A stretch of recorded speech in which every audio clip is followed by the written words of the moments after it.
How I got a dangerous workshop repaired, and pissed off a manager. Sorry, it's a long one. I like to ramble and it's technically a 2-for-1. So I know what people are going to say. If it was dangerous, why not just report it to health and safety? And my answer is that I am thick as mince. Plus I've seen how they butchered the workshop of another department, putting insane safety measure in place that do little to actually protect people and mostly just get in the way.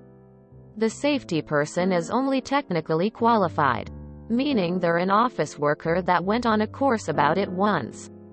Go figure. So the situation was, I was working in a machining workshop, mill, lathe, surface grinder, etc. And it's old and worn out. Everything needs maintenance, but either management don't give us the time.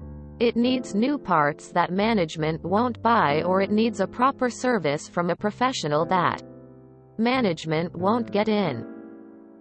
Then someone in health and safety asks about safety checks, which the manager in charge sheepishly mentions there are none. Officially, at least. We have the sense to do them anyway. And so weekly safety checks are put in place. More paperwork. Boo. But I don't mind. Knowing this manager, he expects them done like all other safety checks in the factory. Unless it's going to kill someone. Sign to say it's okay anyway and let him know so it can be fixed later. That way the machines don't get stopped constantly. But I realize the potential. Want me to do the checks? Sure. I'll do the checks perfectly. Spindle brake on the lathe is worn out? Fail. Locked off. Nobody can use it till it's fixed. No emergency stop on the big drill? Fail. Locked off. Nobody can use it. Plastic housing for the wiring on the mill is broken? Fail. Locked off. Nobody can use it. Etc., etc. Safe to say, he wasn't happy, but what can he do?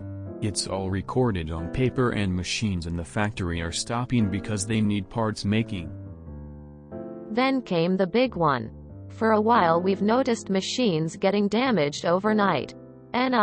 Shift shakes fist. But we weren't sure how. All the machines are on key locks and we have the only keys. I come back after break one day and find a machine operator turning on a bench grinder to sharpen a knife. Cue some colorful words about what he thinks he's doing. Why it's wrong. What I'll do to him if he does it again, and I ask how he turned it on. Turns out someone from night shift told him the lock is old and worn out and basically any similar key will work just fine. No matter what the bidding.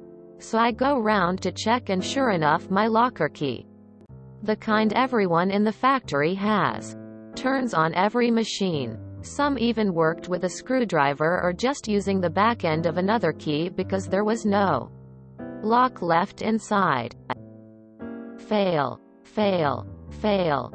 Fail. Fail. Fail. Everything fails. Whole workshop stopped. If this was a cartoon, the manager's ears would be leaking steam by now.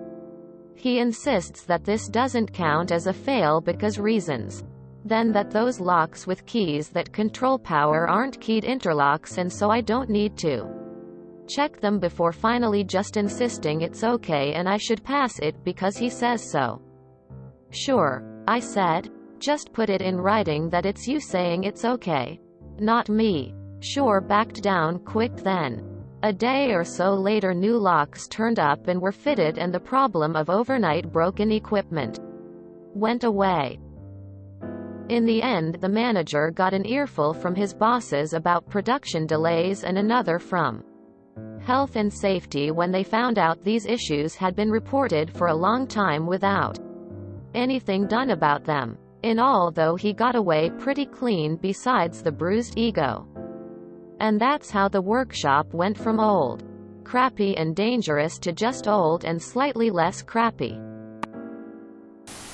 In case anyone was wondering, management only cares about your safety until it's inconvenient or costly to care. Then they have to be forced to care. No one cares about your safety more than you.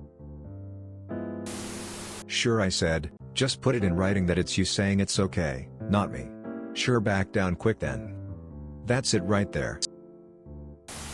Long 1, green M for medium length, winking face. The safety person is only technically qualified, the best kind of qualified. Ignoring lockout tagout should be cause for dismissal. When someone gets ground up in the auger meat chopper, there is hell to pay with OSHA. In the U.S. Sure, I said. Just put it in writing that it's you saying it's okay. Not me. Sure, backed down quick then. I love it when you can catch them trying to throw you under the bus. I work in a small workshop where safety measures are safety recommendations. The boss is pretty cheapskate, so we work with the machines till they are able to work, then we patchwork them to do some more unprecise jobs. However, once a machine is too crappy to do meaningful work or too dangerous, we just mess it up to the point that only a pile of scrap is left of it. And the boss cannot tell us to fix it. So he buys a new, cheap one. Where I work, removing a lockout is an automatic termination. No questions asked. Sure, I said. Just put it in writing that it's you saying it's okay. Not me. Always the best line. And even better when they back down instead of doing it and not needing to deal with the fallout. About the safety inspector being an office worker who passed a course.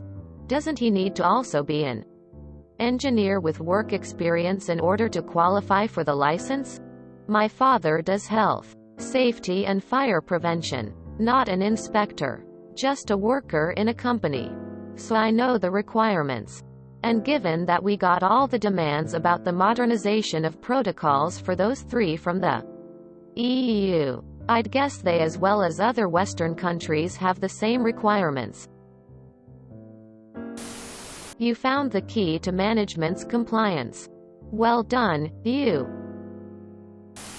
20-something years ago, I took my first mental health break from the medical field and did a few years in a factory. The first 6 months I was there. 5 different people that were seriously injured due to safety measures being disabled.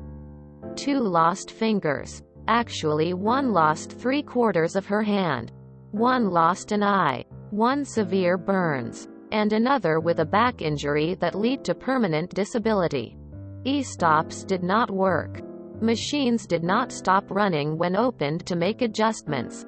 Safety sensors were disabled. Presses that required 2 operators to push buttons from opposite sides would cycle with only 1 button. Robotic welders would start welding as soon as loaded and not wait for the operators to actually hit the start button. We had 1 press that required you to step between the safety door and the mold to get parts out if they stuck. It would try to close the safety door if the timer said it was open too long, and the operators could potentially be stuck and crushed while the press cycled. Nothing was being done about these safety measures. Even after all of these horrific accidents, it was being swept under the rug by upper management. Most of the upper management had worked with the previous owners and continued in their roles to make a seamless transition. My dad was head of maintenance at a larger sister factory. Also president of the union. Third title was lead of the safety inspection team. My dad convinced some higher-ups they needed to do some safety training that included all the factories. They decided to have the training at the place I worked since we were the newer acquisition. Day 1 of the training had over half the equipment LOTO for no safety measures. Day 2 had all the equipment LOTO except for maybe 3 pieces in the whole place. Day 3 came with the owners showing up. Day 4 came with an OSHA inspection that closed us down for the next 30 days.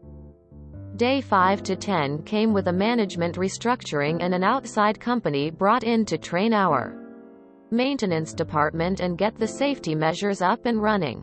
Day 31. We passed a second OSHA inspection. Day 33 we went back to work with a lot less fear of losing life or limb.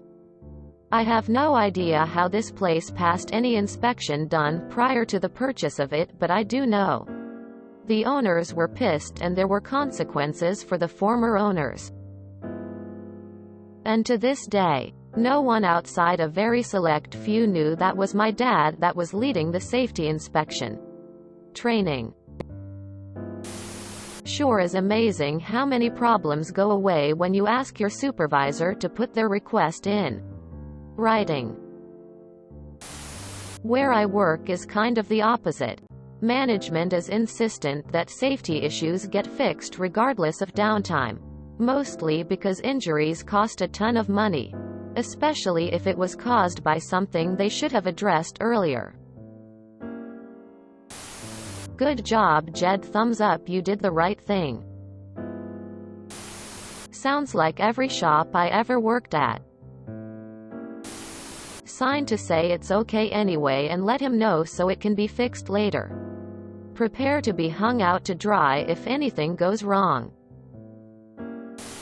Yikes. I was drilled relentlessly on Loto. And my job had nothing to do with any equipment.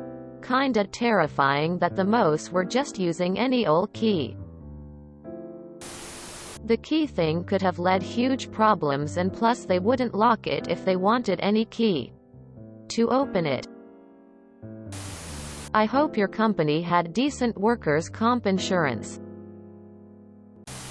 If you enjoyed this video, please check out our playlists full of similar content. Epicaricast is like doom scrolling for your ears. Please like, share, and subscribe.